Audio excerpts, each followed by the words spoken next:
उस दिन अगर मैंने दरवाज़ा बंद कर दिया होता तो शायद मेरी ज़िंदगी बर्बाद नहीं होती। लेकिन मैंने दरवाज़ा खुला छोड़ा और उसी दरवाजे से मेरी किस्मत अंदर चली आई। तुम सोच भी नहीं सकते, एक नौकर मेरी ज़िंदगी को इस हद तक बदल देगा कि मैं अपने ही फैसलों से डरने लगूंगी। मेरा नाम नैना है और ये कहानी है मेरे अकेलेपन, मेरी गलतियों और उस राज की जिसे मैं आज तक किसी को नहीं बता पाई।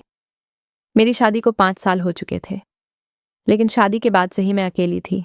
मेरे पति विदेश में रहते थे और मैं इस बड़ी सी कोठी में बिल्कुल अकेली। पैसा था, शौक थे, लेकिन कोई अपना नहीं था। रातें सबसे ज्यादा डरावनी होती थीं। इतनी खामोशी होती थी कि अपनी ही सांसों की आवाज सुनाई देती थी। कभी कभी आईने में खुद को देखती थी और खुद से पूछती थी, क्या यही जिंदगी है? फिर एक दिन दरवाजे पर दस्तक हुई। मैंने दरवाजा खोला और सामने वो खड़ा था, एक साधारण सा लड़का, आंखों में मासूमियत और चेहरे पर थकान। उसने कहा, मैडम, काम चाहिए। पता नहीं क्यों मैंने बिना ज्यादा सोचे उसे रख लिया। शायद मुझे भी किसी की जरूरत थी। शुरुआत में वो बस एक नौकर था, लेकिन वो बाकी लोगों जैसा नहीं था। वो मेरी बात ध्यान से सुनता था, मेरी छोटी छोटी जरूरतों का ख्याल रखता था और सबसे बड़ी बात, वो मुझे देखता था, सिर्फ एक मालिक की तरह नहीं, बल्कि एक इंसान की तरह। धीरे धीरे मैं उसे नोटिस करने लगी। उसकी आवाज, उसका व्यवहार, उसकी सादगी, सब कुछ अलग था। एक शाम बारिश हो रही थी। मैं बालकनी में खड़ी थी और वो चुपचाप मेरे पास आकर खड़ा हो गया। कुछ देर तक हम दोनों चुप रहे। फिर मैंने अचानक पूछा, राहुल, तुम्हें कभी अकेलापन लगता है? वो थोड़ा मुस्कुराया, फिर बोला, जब अपने पास नहीं होते तब बहुत। उसका जवाब सीधे मेरे दिल में उतर गया। उस दिन पहली बार मुझे लगा कि कोई मुझे समझता है। उसके बाद हमारी बातें बढ़ने लगीं। अब वो सिर्फ काम करने नहीं आता था, बल्कि मेरे साथ बैठकर चाय भी पीता था। कभी कभी हम घंटों बात करते रहते। वो मुझे अपने गांव की बातें बताता और मैं अपने दिल की। एक दिन मैंने उससे कहा, अगर मैं यहाँ अकेली ना होती तो शायद तुम्हें कभी नोटिस भी नहीं करती।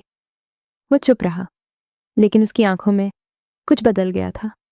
मैं जानती थी ये सब गलत है, लेकिन अकेलापन इंसान से क्या क्या नहीं करवा देता। एक दिन मैंने उसका हाथ पकड़ लिया, बस ऐसे ही, और उसने मेरा हाथ छोड़ा नहीं। उस पल हम दोनों समझ चुके थे कि अब ये रिश्ता सिर्फ मालिक और नौकर का नहीं रहा, लेकिन असली खेल तो अब शुरू हुआ था, क्योंकि जिसे मैं अपना सहारा समझ रही थी, वो मेरी जिंदगी का सबसे बड़ा राज बन चुका था और वो राज मुझे बर्बाद भी कर सकता था। एक रात मैंने उसे अपने कमरे के बाहर खड़े देखा, लेकिन वो अकेला नहीं था। उसके हाथ में फोन था और वो किसी से धीरे धीरे कह रहा था, हाँ, सब प्लान के मुताबिक चल रहा है, बस थोड़ा और टाइम। उस पल मेरे पैरों तले जमीन खिसक गई।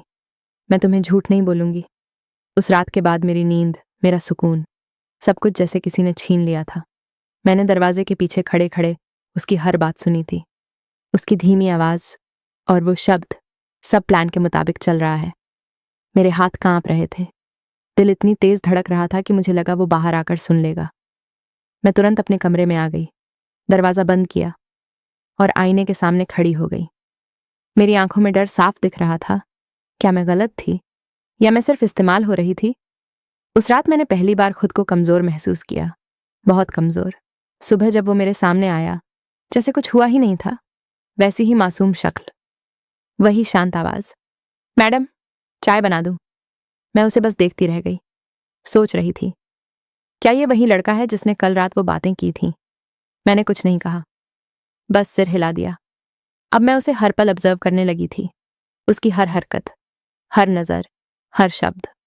और जितना मैं उसे समझने की कोशिश करती, उतना ही वो मेरे लिए एक पहेली बनता जा रहा था। 2 दिन तक मैंने उससे दूरी बनाए रखी, ना पहले जैसी बातें, ना कोई मुस्कान, लेकिन वो जैसे सब समझ रहा था। तीसरे दिन वो खुद मेरे पास आया। आप मुझसे नाराज हैं क्या? उसकी आवाज में सच्चाई थी, या शायद वो अच्छा अभिनय कर रहा था। मैंने खुद को संभालते हुए कहा, नहीं, बस थोड़ा ठीक नहीं लग रहा। वो कुछ सेकंड तक मुझे देखता रहा, फिर धीरे से बोला, अगर मैंने कुछ गलत किया हो तो बता दीजिए। उस पल मेरा दिल फिर से डगमगा गया। क्या सच में वो ऐसा नहीं है जैसा मैं सोच रही हूँ, या वो इतना चालाक है कि मुझे अपने ही जाल में फंसा चुका है? उस दिन के बाद मैंने फैसला किया, मैं सच जानकर ही रहूंगी। उस रात मैं सोने का नाटक करके लेट गई और इंतजार करने लगी। करीब 11 बजे वो धीरे धीरे अपने कमरे से बाहर निकला। मैंने भी चुपचाप उसका पीछा किया। दिल की धड़कन इतनी तेज थी कि मुझे लग रहा था वो पीछे मुड़कर देख लेगा। वो सीधे छत पर गया। मैं भी धीरे धीरे उसके पीछे पहुंच गई और एक कोने में छुपकर खड़ी हो गई। वो फोन पर बात कर रहा था। हाँ, अभी सब ठीक चल रहा है। वो मुझ पर पूरा भरोसा करने लगी है। बस कुछ दिन और, फिर जो चाहिए वो मिल जाएगा। मेरी सांसें रुक गईं। तो ये सब सच था। मैं सिर्फ एक खेल का हिस्सा थी। मेरी आंखों में आंसू आ गए, लेकिन मैंने खुद को रोने नहीं दिया। मैं वापस अपने कमरे में आ गई और पूरी रात जागती रही। सुबह होते ही मैंने एक फैसला कर लिया। अब खेल सिर्फ उसका नहीं होगा, अब खेल मेरा भी होगा। अगले दिन मैंने फिर से वही पुराना व्यवहार शुरू कर दिया। मुस्कान, बातें, अपनापन। वो थोड़ा हैरान था, लेकिन खुश भी। शायद उससे लगा मैं पूरी तरह उसके जाल में फंस चुकी हूं, लेकिन असल में मैं उसके जाल को समझ चुकी थी। एक दिन मैंने जानबूझकर उससे कहा, राहुल, तुम मुझ पर भरोसा करते हो ना? उसने बिना सोचे कहा, आप पर तो मैं जान भी दे सकता हूं। मैं अंदर ही अंदर मुस्कुरा दी। तो फिर एक काम करो, मैंने धीरे से कहा। मेरे कमरे की अलमारी में एक लॉकर है, उसमें कुछ बहुत जरूरी कागज हैं। अगर कभी मैं ना रहूं तो उन्हें संभाल लेना। उसने मेरी आंखों में देखा और सिर हिला दिया। उसकी आंखों में एक चमक थी, लोभ की चमक। अब मुझे पूरा यकीन हो चुका था, वो मेरे पास मेरे लिए नहीं आया था, बल्कि मेरे पास जो कुछ था उसके लिए आया था। लेकिन उसे ये नहीं पता था कि जिस खेल में वो मुझे मोहरा समझ रहा है, उस खेल की असली खिलाड़ी मैं हूं। दिन बीतते गए और मैं उसे धीरे धीरे वहीं ले जा रही थी जहां मैं चाहती थी। फिर एक दिन मैंने जानबूझकर घर के सारे नौकरों को छुट्टी दे दी। घर में सिर्फ हम दोनों थे। शाम का समय था। मैंने उसे अपने कमरे में बुलाया। वो आया, थोड़ा नर्वस, थोड़ा उत्साहित।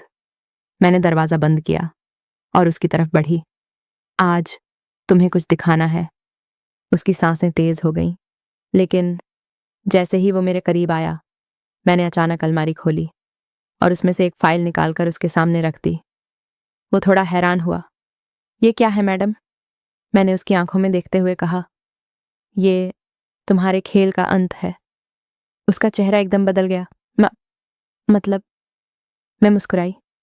मतलब ये कि तुम जिस चीज के लिए यहां आए हो उसका सच मुझे पहले ही पता चल चुका है। उसके चेहरे का रंग उड़ चुका था और उसी पल दरवाजे के बाहर से किसी के कदमों की आवाज आई, भारी, मजबूत और गुस्से से भरी हुई। दरवाजा धीरे धीरे खुला और सामने वो खड़े थे, मेरे पति। लेकिन इस बार वो अकेले नहीं थे। उनके साथ 2 और लोग थे और उनके हाथ में राहुल की सारी सच्चाई थी। उस पल राहुल ने मेरी तरफ देखा और मैं बस मुस्कुरा रही थी, क्योंकि जिस खेल की शुरुआत उसने की थी उसका अंत मैंने तय कर दिया था। दरवाजा खुलते ही मेरी सांस जैसे थम गई। मेरे पति अंदर आए। उनकी आंखों में गुस्सा नहीं, बल्कि एक अजीब सा ठंडापन था। राहुल वहीं खड़ा था, चेहरा बिल्कुल सफेद पड़ चुका था। उसने मेरी तरफ देखा, जैसे पूछ रहा हो, अब क्या होगा? मैंने नजरें नहीं हटाई, बस उसे देखती रही। मेरे पति ने धीरे धीरे कदम बढ़ाए और सीधे राहुल के सामने आकर खड़े हो गए। कुछ सेकंड तक कमरे में सन्नाटा रहा, इतना गहरा कि दिल की धड़कन भी सुनाई दे रही थी। फिर उन्होंने अपने हाथ में पकड़ी फाइल टेबल पर फेंकी। खोलो इसे। उनकी आवाज धीमी थी, लेकिन अंदर तूफान छुपा था। राहुल के हाथ कांप रहे थे। उसने फाइल खोली और जैसे ही अंदर के कागज देखे, उसकी आंखें फैल गईं। ये सब। उसकी आवाज टूट गई। मैंने धीरे से कहा, हाँ राहुल, अब खेल खत्म हो चुका है। उसने मेरी तरफ देखा। इस बार उसकी आंखों में डर नहीं था, बल्कि टूटन थी। मैडम, आपने वो कुछ कहना चाहता था, लेकिन शब्द नहीं निकल रहे थे। मेरे पति ने बात काट दी। सिर्फ तुम्हारी नहीं, इसकी भी सच्चाई हमें पता है। मैं एक पल के लिए चौंक गई। मेरी सच्चाई? उन्होंने मेरी तरफ देखा और पहली बार उनकी आंखों में दर्द था। तुम सोचती थी कि मैं कुछ नहीं जानता, उन्होंने धीरे से कहा। कमरे का माहौल बदल चुका था। अब खेल सिर्फ राहुल का नहीं था, अब सच सबके सामने आने वाला था। मेरे पति ने दूसरी फाइल निकाली और मेरी तरफ बढ़ा दी। इसे भी देख लो। मैंने फाइल खोली और जैसे ही अंदर की रिपोर्ट देखी, मेरे हाथ सुन्न हो गए। वो डीएनए रिपोर्ट थी। कमरे में सन्नाटा छा गया। मेरी आंखें राहुल की तरफ गईं, फिर पति की तरफ। ये कैसे? मेरी आवाज कांप रही थी। मेरे पति ने गहरी सांस ली। जिस दिन तुमने मुझे बताया कि तुम मां बनने वाली हो, उसी दिन मुझे शक हो गया था। राहुल की सांसें तेज हो रही थीं। मैंने चुपचाप सब पता करवाया और सच आज मेरे सामने है। मैंने कांपते हुए पूछा, क्या सच? उन्होंने मेरी आंखों में देखते हुए कहा, ये बच्चा मेरा नहीं है। मेरी आंखों से आंसू बहने लगे। राहुल ने एक कदम पीछे लिया, जैसे जमीन खिसक गई हो उसके नीचे से। लेकिन अगले ही पल मेरे पति ने जो कहा, उसने सब कुछ बदल दिया। और राहुल, उन्होंने उसकी तरफ देखा। तुम भी पूरा सच नहीं जानते? राहुल ने हैरानी से पूछा। क्या मतलब? मेरे पति हल्का सा मुस्कुराए, एक ऐसी मुस्कान जिसमें दर्द भी था और चालाकी भी। तुम सोचते हो कि तुम यहां पैसे और प्रॉपर्टी के लिए आए थे, लेकिन असल में तुम्हें यहां लाया गया था। कमरे में जैसे बिजली गिर गई। किसने? राहुल की आवाज कांप रही थी। उन्होंने मेरी तरफ इशारा किया। इसने। मैं एकदम से जड़ हो गई। नैना, तुमने? राहुल की आंखों में अब भरोसा टूट चुका था। मैंने आंखें बंद कर लीं। अब सच छुपाने का कोई मतलब नहीं था। हाँ राहुल, मैंने ही तुम्हें यहां बुलवाया था। उसका चेहरा जैसे पत्थर का हो गया। क्यों? बस यही शब्द निकला उसके मुंह से। मेरे आंसू रुक नहीं रहे थे, क्योंकि मैं मां बनना चाहती थी। कमरे में खामोशी छा गई। मैंने कांपती आवाज में कहा, 5 साल हो गए थे। डॉक्टर ने साफ कह दिया था कि ये कभी पिता नहीं बन सकते। मेरे पति चुप थे, सिर झुकाए। मैं टूट चुकी थी राहुल। हर दिन, हर रात। फिर एक दिन मैंने फैसला किया कि मैं किसी ऐसे इंसान को अपनी जिंदगी में लाऊंगी जो मुझे ये खुशी दे सके। राहुल की आंखों में आंसू आ गए। तो मैं सिर्फ एक जरिया था, उसने दर्द से पूछा। मैं चुप रही, क्योंकि जवाब वही था। कुछ सेकंड तक कोई कुछ नहीं बोला। फिर अचानक मेरे पति ने कहा, लेकिन कहानी यहां खत्म नहीं होती। हम दोनों ने उनकी तरफ देखा, क्योंकि मैंने ये सब जानते हुए भी तुम्हें रोका नहीं। मैं हैरान रह गई। क्या? हाँ, उन्होंने कहा, क्योंकि मैं भी चाहता था कि तुम मां बनो। मेरे आंसू और तेज हो गए। मैं तुम्हें खुश नहीं कर पाया, कम से कम ये तो कर सकता था।